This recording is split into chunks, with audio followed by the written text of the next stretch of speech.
আমরা নাতিভূতির জন্য আন্দোলন করি নাই, সংগ্রাম করি নাই। আমরা ভাতার জন্য, কোনো সুযোগ সুবিধার জন্য আমরা 71 সনে যুদ্ধে যাই।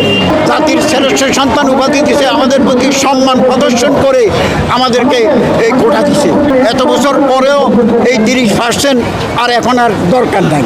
এই আন্দোলনটা দীর্ঘায়িত হলে ছাত্রছাত্রীদের সময় নষ্ট হবে, ছাত্রীদের শিক্ষা নষ্ট হবে এবং আমরা মুক্তিযোদ্ধারাও মানসিকভাবে আহত হব এবং দেশবাসীও মানসিকভাবে এটার একটা সুষ্ঠু সমাধান করা উচিত। এটা একটা সহনীয় পথে আনলে দেশবাসী এই গোটা আন্দোলন থেকে মুক্তি পাবে। যেমন আমাদের মুক্তিযোদ্ধারা এখন আর আমরা 30% চাই না, কারণ আমাদের সন্তানের সংখ্যা কমে গেছে। 250-টিরও বেশি ডিজাইন অপশন নিয়ে ওয়ালটন স্মার্ট ফ্রিজ, বোঝে আপনার প্রয়োজন। তারপরও সার্বিক বিবেচনা করে একবারে এটাকে বাতিল না করে একটা সহনীয় পর্যায়ে যেমন 10 থেকে 15% এটাকে নামিয়ে আনতে পারে এবং অন্যান্য কোটা, যেটা নারী কোটা, জেলা কোটা, অন্যান্য কোটা, সেটাও একটা সমঝোতার ভিত্তিতে সেটা একটা সহনীয় পর্যায়ে নামিয়ে দেয়।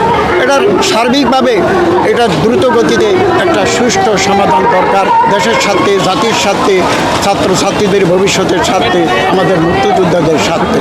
মুক্তিযোদ্ধারা চায় সন্তানদের কাছে বা যারা কোটা আন্দোলন করছে তাদের কাছে সম্মানের সহিত বেঁচে থাকতে, কারণ তারাই আমাদের জাতির মেরুদণ্ড। ভবিষ্যতে তারাই দেশ চালাবে, তারাই দেশের কর্ণধার হবে।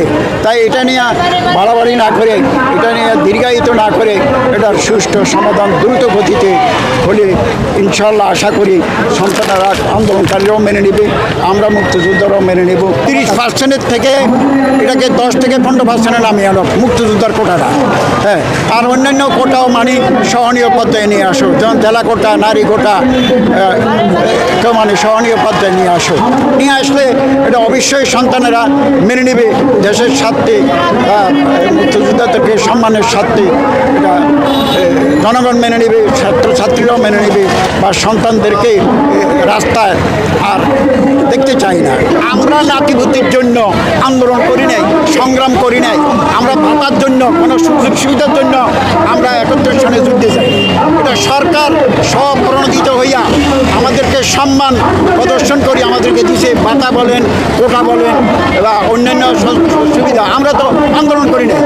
আমরা কি আপনাদের প্রতি এরকম আন্দোলন করছি আমাদেরকে কোটা দিতে হবে, আমাদেরকে ভাতা দিতে হবে, আমাদেরকে চিকিৎসা দিতে হবে? আমরা তো করি নাই। হ্যাঁ, তাহলে সরকার আমাদের প্রতি জাতির শ্রেষ্ঠ সন্তান উপাধি দিছে, আমাদের প্রতি সম্মান প্রদর্শন করে আমাদেরকে এই কোটা দিছে, ঠিক আছে?